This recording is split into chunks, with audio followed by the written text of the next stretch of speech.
রায়হান রাফি ভাই, এটা আপনার কাছ থেকে প্রত্যাশা করি নাই। চুরি তো চুরি, তার উপরে আবার সিনা চুরি।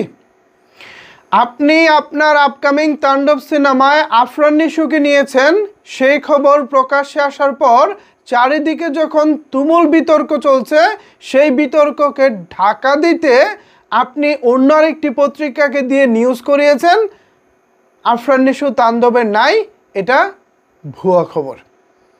ভাই, এটা তো আপনার কাছ থেকে আমরা প্রত্যাশা করি নাই। আপনি নিয়েছেন আফরান নিশুকে, আপনার তাণ্ডবে সে শুটিংও করেছে, তাহলে এখন আবার অন্য আরেকটি পত্রিকাকে দিয়ে মিথ্যা খবর ছড়াচ্ছেন কেন?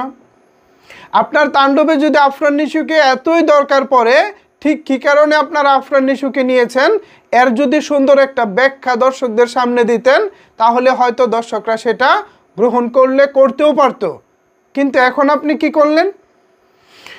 যমুনা টেলিভিশন, তারা তো বাংলাদেশের প্রথম সারির 1 নম্বর নিউজ চ্যানেল, তারা কি মিথ্যা নিউজ করব?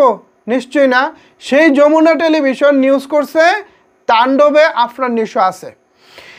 এ খবরে চারিদিকে সাকিবিয়ানরা খুবই ফুঁসে উঠেছে। এরপর আপনি কালের কণ্ঠকে দিয়ে একটি নিউজ করিয়েছেন, সেখানে আপনার বরাত দিয়ে বলা হচ্ছে আপনি নাকি বলেছেন আরে ধুর, তাণ্ডবে আফরান নিশু নাই, এগুলো ভুয়া খবর, এগুলো কারা ছড়াচ্ছে আমি জানি না।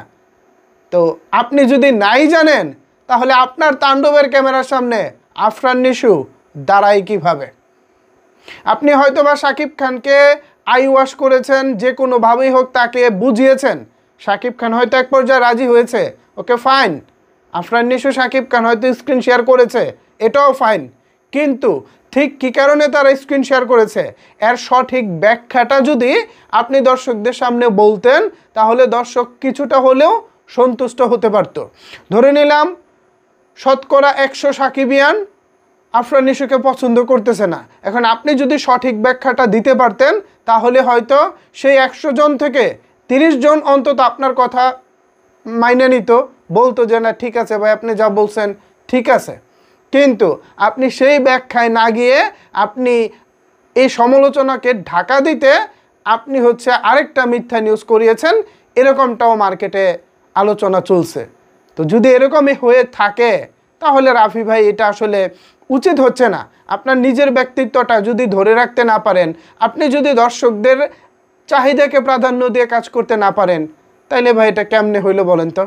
আফরান নিশু ভাই, তিনি আনডাউটলি তিনি সেরা অভিনেতা, তিনি দারুণ কিছু, ওকে ফাইন, তিনি তার মতো করে চেষ্টা করুক।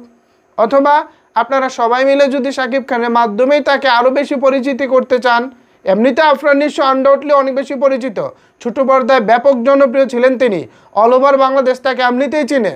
এখন তাকে কিভাবে উপস্থাপন করলে সিনেমায় শাকিব খানের মতো গ্রহণযোগ্য হবে, সেই চেষ্টাটা করেন।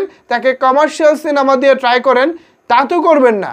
ওই তিনি ছোট পর্দায় যেই গল্প প্রধান সিনেমা, টেলিফিল্ম টাইপ সিনেমা যেগুলো করেছে, এই বড় পর্দায় তাকে একইভাবে আপনারা ট্রাই করতেছেন, এভাবে তো হবে না।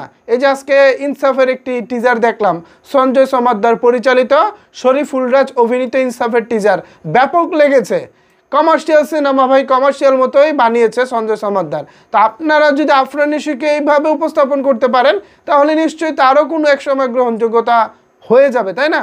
কিন্তু তা না করে যেভাবে আসলে ছলচাতুরির অংশ নিচ্ছেন আপনারা, বা ছলচাতুরির আশ্রয় নিচ্ছেন, এটা আমার মনে হয় ভালো হচ্ছে না। দর্শকরা ভালো বলতে পারবেন। তো ভিউয়ার্স, যা ঘটেছে তা তো বললাম। এখন এ বিষয় নিয়ে যদি আপনাদের কোনো কিছু বলার থাকে, তাহলে অবশ্যই সেটি জানিয়ে দিন নিচের কমেন্ট বক্সে। ধন্যবাদ সবাইকে এতক্ষণ আমার সাথে থাকার জন্য।